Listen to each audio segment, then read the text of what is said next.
Coming up on this episode, the Warriors get their 7th consecutive road win and their 12th overall in the last 15 games thanks to a 110-99 victory over the New York Knicks at MSG. I'll recap the game, including strong performances from Stephen Curry, Jonathan Kuminga, and Moses Moody as he enters the starting lineup over the last 2 games.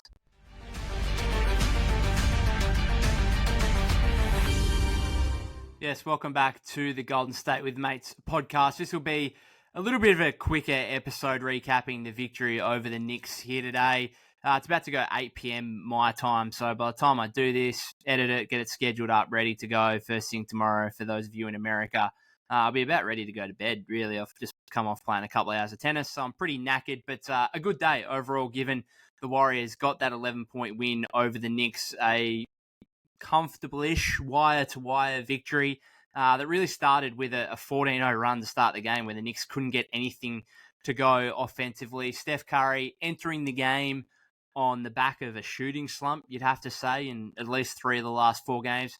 Came out red hot, 3 threes in the first 3 minutes. Also randomly had 7 rebounds in the first quarter, which tied a career high, I think, for any quarter. And the Warriors led after 1 and really didn't look back aside from kind of early fourth quarter where they had a 15-point lead, and you know what the Warriors do. That kind of lead is never safe. And so the Knicks, I think, brought it back to 4 at one stage, and boy, was there some anxiousness, particularly from me, because, I mean, I've seen it too many times. The Warriors, 7 games this season, I think, where they've blown 15-point leads, and they looked like it could happen again. But I think the difference in this one was the Knicks just didn't have enough firepower offensively, missing Julius Randle, Jalen Brunson. Had 27 points, but really struggled, and I'll get into that soon. But without Randle, OG Anunoby as well, who's obviously been such an impactful player for them, not only on the offensive end, but on the defensive end as well. Mitchell Robinson was out, again, not an offensive player, but more a defensive-minded player. The Knicks were missing some key guys, and the Warriors were able to take advantage. Of course, the Warriors missing Andrew Wiggins as well for a second consecutive game due to personal reasons, but I'll get on to that as well. Steph led the team, 31 points, 8 of 18 from three-point range in the end. Made a couple of big ones late in the fourth quarter when the Knicks were kind of threatening a comeback there. So a really good game from Steph, 11 rebounds, 10 of which came in the first half. He had 17 points, 10 rebound, double-double at halftime. And a really good performance from Steph. He's apparently going to play tomorrow in Toronto. That surprises me, or it'll actually be, by the time you guys listen to it, it'll be today. But that kind of surprises me that he'll play against Toronto tomorrow. I always, over these last kind of few days, or the last few games really, ever since Steve had that quote about admitting that he thinks that Steph looks tired, to which Steph kind of resisted that notion. But I kind of penciled this Toronto game. Obviously, it's in Toronto, first and foremost, but then second night of a back-to-back, you add on to that. I kind of penciled this game as this might be the rest game. And then once CP3 has looked so good since his return against the Wizards on Tuesday, I thought, yeah, that's probably the game where you can start CP3, maybe bring Lester back into the rotation or whatever else, and rest Steph for that game. But it sounds like he's going to play, which is interesting. I suppose the Warriors, they're not in a position to be able to pick and choose really when Steph can rest. They need to keep banking wins. I was just talking to my mate who I played tennis with before, and I said to him, it's quite amazing. The Warriors have won 12 of their last 15 games, like really, really hot stretch here.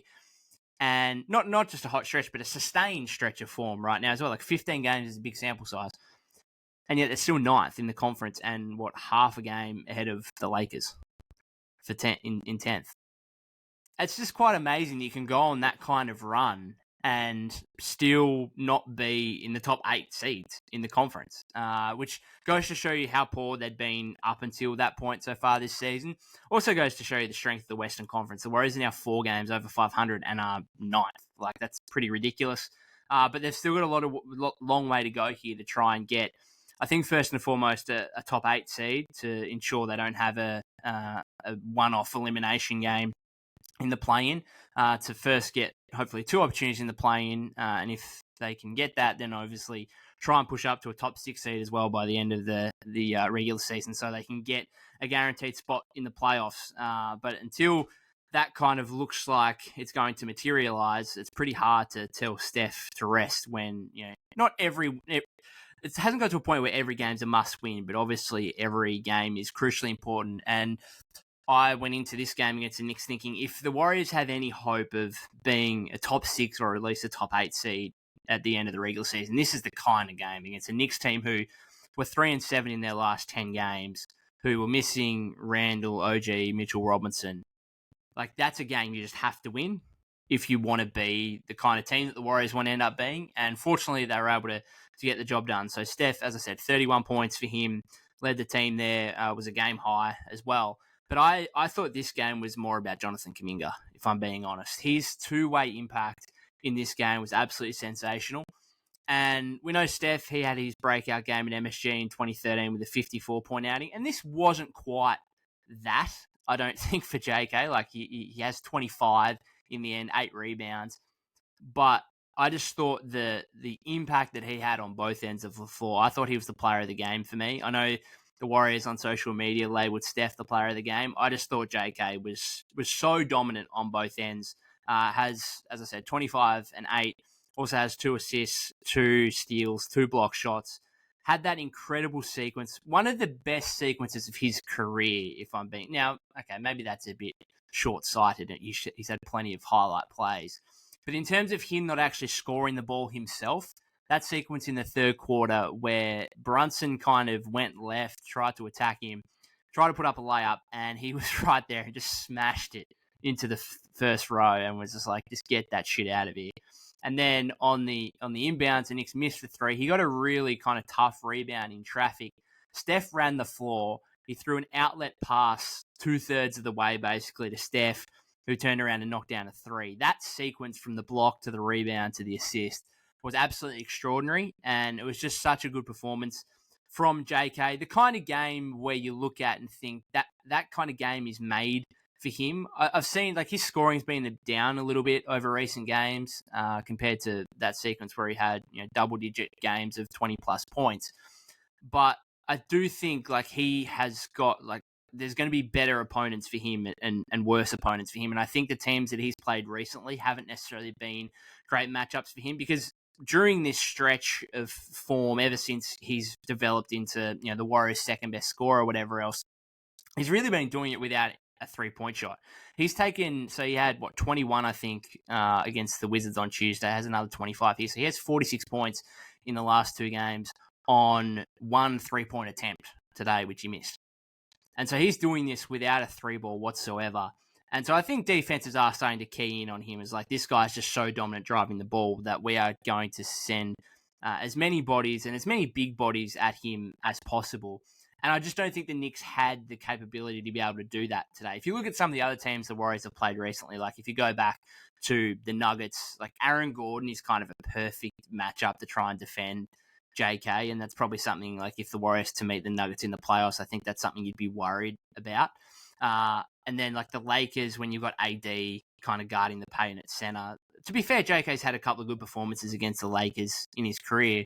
But again, that's not necessarily, I don't think moving forward, that's necessarily a great matchup for him. If you look at the Utah game, where I think he only took 6 shots in that game, they're huge. Like, you've got Collins at the 3, Markkanen 7-1 at the 4, Walker Kessler 7-1 or whatever at the 5. Like, they are huge. Even the Clippers, if you look at, like, Kawhi's an elite defender, obviously PG on the wings an elite defender, and Zubac inside is a reasonable rim protector as well. So there's some teams for JK that are going to be much harder for others. And then you look at today, it's like, I mean, what is Isaiah Hartenstein going to do? Josh Hart is your 4, or Precious Achiuwa, whatever, although he didn't play many minutes. Like, there's not much in the way of defensive resistance there for the Knicks, for someone like JK who wants to get to the rim. Now, if OG Anunoby was playing, if Randall was playing, but specifically OG, if he was playing, then it's easy for Tom Thibodeau to be able to, like, all right, you go lock down that guy. And it would have been obviously much tougher for JK. But he had his way really on the interior again. I think he was 12 of 19 shooting from the floor, got multiple and 1 opportunities again. And that's the thing, even if you go back 2 games ago to that game against the Nuggets, where, as I said, Aaron Gordon is a perfect matchup for him, but he relentlessly got to the rim, and the Nuggets had no choice but to foul in that fourth quarter there, and he was really the only semblance of offense for the Warriors in that fourth quarter. So again, you look at Washington the other day, we're at 21 points, incredibly efficient again. Like I was talking to a mate who's got a bet on for JK to win most improved, which I don't think is going to happen, but he got on him at 51-1, and I think he did get into single figures, but now he's back out to 14 or 17-1 or whatever else. But he doesn't necessarily watch the games. But I was saying to him against the Wizards that, JK got 21 and it was a really easy 21. Like, it didn't really feel like he was looking for his own offense at all.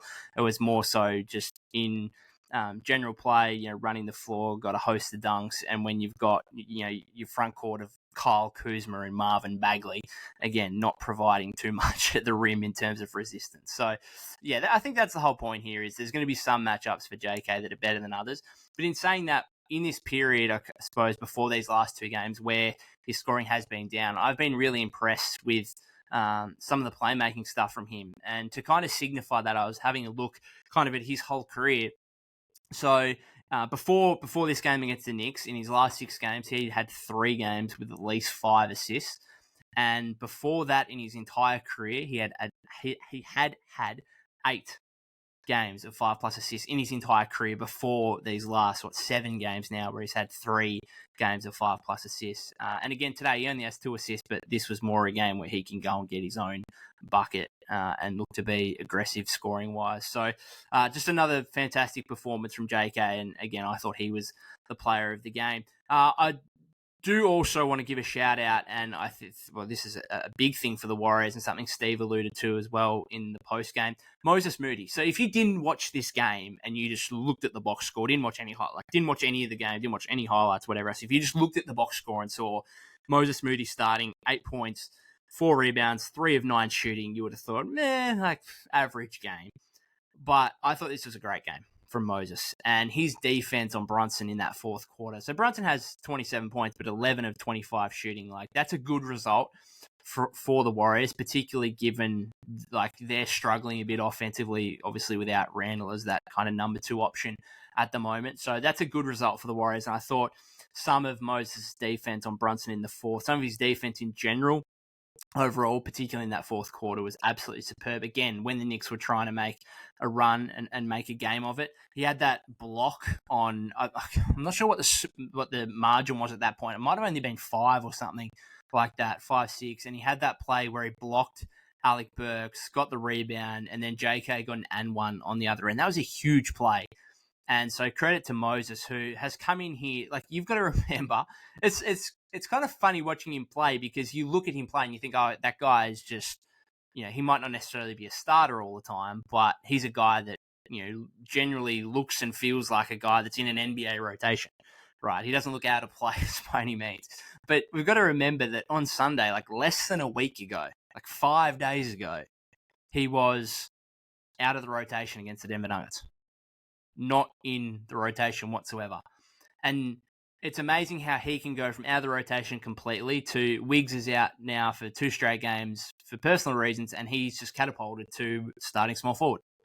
And I think overall it shows that the Warriors are well built to be able to withstand any real absence, I think, aside from Steph, clearly. And I think we saw with Draymond's absence as well. Draymond is so impactful defensively that once he goes out of the lineup, the Warriors' defense completely capitulates, really. That might be a bit strong, but I mean, it was. They were 30th in defense for a stage there in Draymond's absence. So aside from those 2 guys, the Warriors can really withstand, even, Chris Paul's been out for ages and the Warriors have gone on a run without him. And I think they're pretty well placed now to be able to cover Wiggs' absence for however long it may be.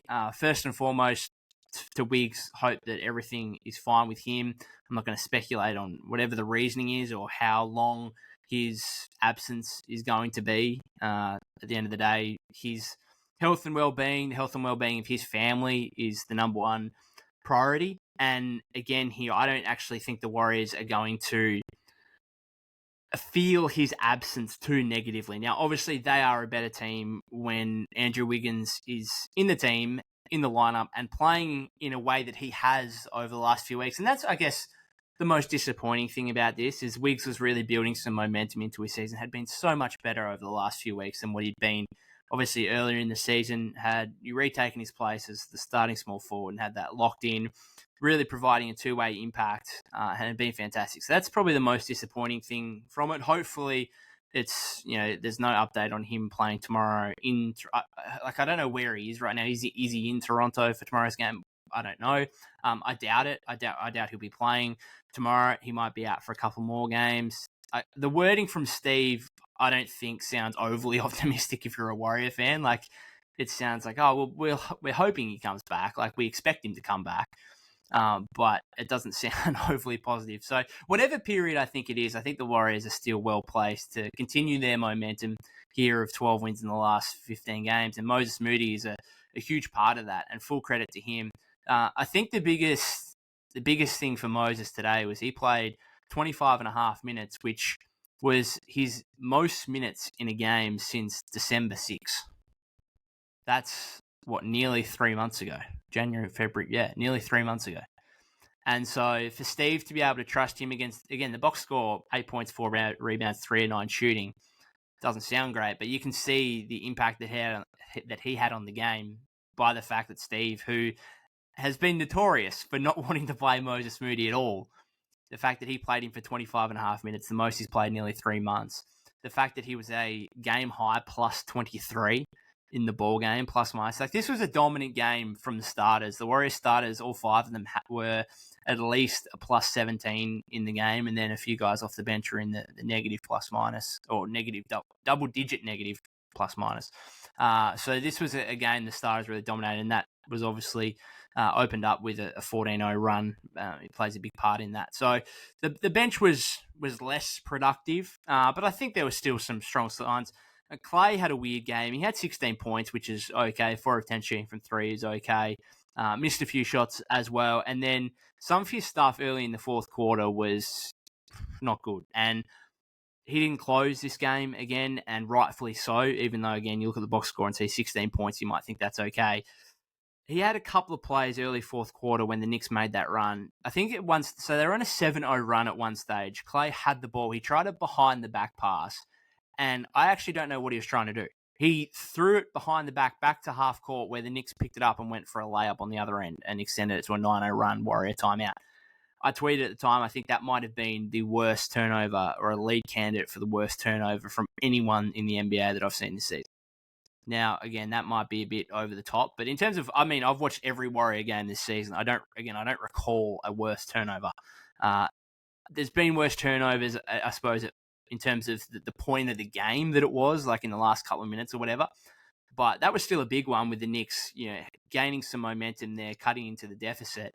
And then Klay just gives them a free 2 points. I don't really get that at all. And then he had another one where I actually don't remember what he did because I stopped watching the possession, but I saw that Trace had, I don't know if it was Miles McBride or some guard on the interior and really close to the basket. And all Klay needed to do was find him.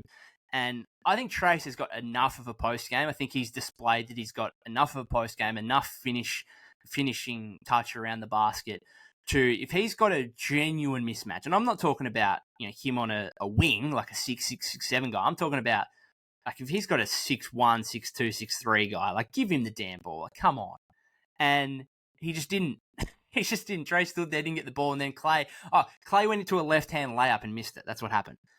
And I was just like, man, come on. You got to recognize that. And I think Klay's done a really good job at times this season and in the last few games of recognizing what decision to make at what time, when to shoot the ball, when to pass the ball, whatever it is. I think his decision making has been good.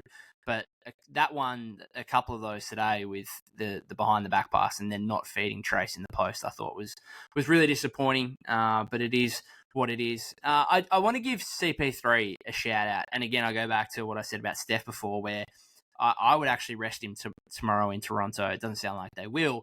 But part of the reason why I would rest him is because CP3 has been excellent in these last 2 games. And I don't know why I continue to be surprised at these elite athletes who have got the best medical staff, physios, doctors, whatever else, surgeons in the world. I don't know why I continue to be surprised at them being able to come back from these kind of mid-term injuries, like, 10, 15, 20 game absences, and playing so well straight away. Because I should have learned from Gary Payton II. Like when GP2 came back, 9, 10 games ago now, whatever it was, he had played 2 of the last 35 games or whatever else. And I thought, it'll take him a while to come back, get back into it. And all of a sudden, the first 2 games, he was like 7 of 7 from the floor, having a huge defensive impact, playing really, really well, just fit straight in beautifully. I should have learnt from that because I thought CP3 coming back, fractured hand, like sounded pretty bad, like really pretty major surgery. Thought, maybe his ball handling, maybe his shooting might be off a little bit to start with. Was willing to give him some leeway there.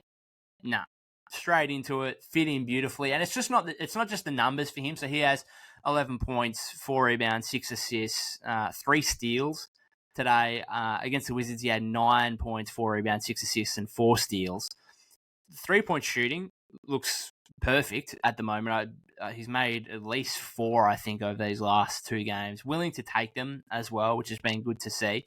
But it's not just the numbers that he's putting up, which are impressive, but just the way that he's been able to come back and fit into the Warriors system, because that was the biggest concern for me, the biggest concern for many over his absence, where the Warriors really started to surge and find their identity, was that how is Chris Paul a really slower pace, methodical kind of player? How is he going to be able to fit in to this offensive system? And I think he's done a really good job at, I'm not sure what the numbers are, but for me, from an eye test perspective, just watching the game, it doesn't feel like the pace or the energy has slowed at any point with CP3 out on the floor. And there's actually been times where I've recognized him either pushing the ball up the floor himself or pushing or just passing the ball up the floor to try and get the Warrior offense, whether it be a fast break, transition opportunity, or just getting into the offense quicker than what you otherwise might expect with, a Chris Paul-led offense. So full credit to him for the way that he has not only played himself, but the way that he's been able to fit into the Warrior offense and only add to what they're doing at the moment. And I was saying to my mate who I played tennis with today, it's weird to say because we've had question marks over CP3 this season. He's 38 years old, nearly 39 years old. Like, he's clearly past his best. But I don't know about you guys. I feel so much more comfortable in these games down the stretch when you're up 5 to 10 points or whatever else. You're trying to hold a lead in the last few minutes and Chris Paul is on the floor. And that doesn't mean he should be closing every game by any means, but Steve's certainly got some issues or some question marks to answer there. But there's certainly times, like, I think if you're leading by 5, 10 points, you're trying to maintain a lead, trying to hold a lead over the last 3, 4 minutes a game. I love having Chris Paul out there because he's just not going to make the fatal mistakes that have cost the Warriors so much this season. Like, even today, like, the Warriors look fairly comfortable, and then Josh Hart just picks Steph clean at half court and they get a layup on the other end. And some of this stuff, like, Steph's been fantastic in the clutch for the majority of this season, but he still does some dumb stuff where he just turns the ball over willy-nilly, or Klay turns the ball over randomly. Draymond can even do it. They just hurt themselves and allow the opposition back into the game. As whenever Chris Paul's got the ball, I feel comfortable as a fan. Like, I feel like something's going to happen here. There's a late play in the last 2 minutes, I think, where Moses missed a wide open 3 after CP3 had the ball for most of the possession. And even then I thought to myself, well, like, that's a wide open shot that he's just missed. And that's still much better than, turning the ball over and letting them get out and transition straight away. You want to be able to, in that situation, when you're up 5, 10 points, in that situation, you want to be able to burn as much clock as you want and still try and find a really good look at the end of the possession. And I think that's what Chris Paul provides the Warriors. And again, I don't think he should be closing every game, but I do feel so much more comfortable with the ball in his hands down the stretch, which sounds funny because, it's Steph Curry and he's probably going to win Clutch Player of the Year this season. But I think there's a reliability, there's a comfort level to CP3, not just in these games that are really close, but in the games where you're 8, 10 points up, you really would have to shoot yourself in the foot to lose, and you just know he's not going to make mistakes. Now, there might be other points where the Warriors are down 5-10 points and CP3 might not be the guy that you necessarily want or need in that scenario. But I think in terms of maintaining and holding on to leads, I think he's kind of the perfect guy and brings a comfort level to myself and I'm sure plenty of Warrior fans. So I think we'll finish it up there. Another strong performance from the Warriors. Toronto tomorrow, where it sounds like they're not really going to rest anyone at this point, but that might change by the time you listen to this episode again. If you asked me at the start of the week, I would have said I'd be shocked if Steph played in Toronto against the Raptors, but it sounds like he is. So it is what it is. Hopefully the Warriors can get another dub, add to their 7 consecutive road victories, get a 13th win in the last 16 games. We're on a roll here. Not the greatest opposition necessarily, like the Wizards who have now lost 13 straight games. The Knicks are clearly injury plagued, now 3-8 in their last 11 games. So there's not necessarily too much to read into it, but it doesn't matter at this point when the Warriors have just got to bank and stack wins as much as they can. And we kind of knew coming out of the All-Star break that the Warriors had the 5th or 6th easiest schedule, so they were going to play some of these teams where they should be winning. And thankfully, over these last couple, they've got the job done. Not absolutely spectacularly, no 20, 30-point blowout wins, but ultimately they've won both games by 11 points, and that's more than comfortable enough. If you haven't subscribed to the YouTube channel already, that would be greatly appreciated. Continue to appreciate all the ongoing support, particularly on YouTube. You can follow me at POC252, that's POK252 on X/Twitter. You can follow us on Apple Podcasts and Spotify. Other than that, guys, I'll probably speak next week. I reckon I won't be able to do a podcast after tomorrow's game. I'll be a little bit busy, but again, hopefully another Warriors win in Toronto, and otherwise, have a great weekend.